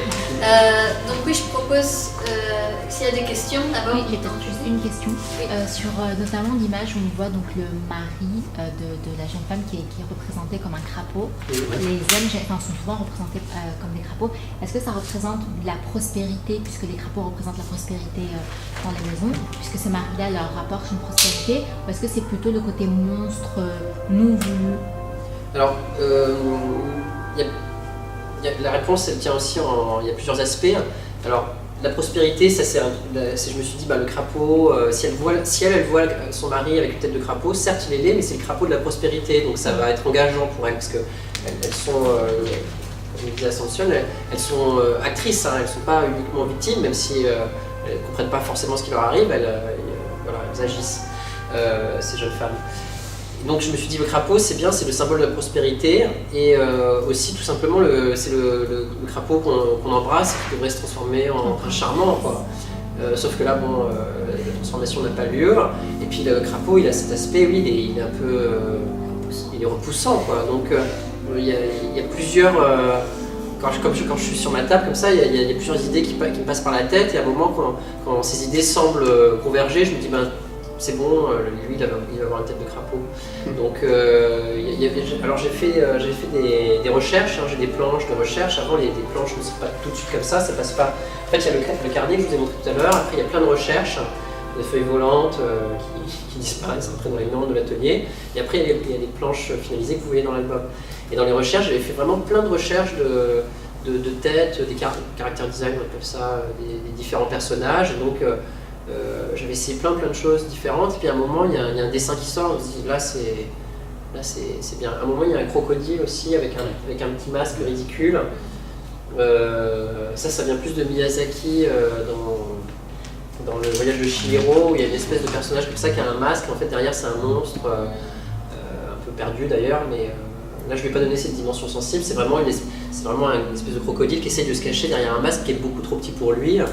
Et je me suis dit, tiens, c'est marrant, il y a un côté ridicule, et elle, ma protagoniste, quand elle va le voir, elle va pas être dupe. Elle voit bien qu'il essaye de se cacher derrière un masque gentil, mais que c'est un crocodile derrière, quoi. Donc il y a plein d'essais, et puis à un moment je me dis, ah oui, là ça tombe bien, c'est pas aussi intellectuel que ça, vous voyez ce que je veux dire? C'est-à-dire qu'à un moment c'est des dessins qui viennent, des idées, et puis hop, ça converge, et là je me dis, là c'est bon. Mais c'est pas un plan prédéfini où j'aurais écrit une espèce de définition du personnage, après il faut trouver l'aspect, c'est un peu plus foutraque. Il y a beaucoup de beaux personnages monstrueux qui ressemblent à des yokai japonais. Les esprits avec 4 yeux ou 6 yeux ou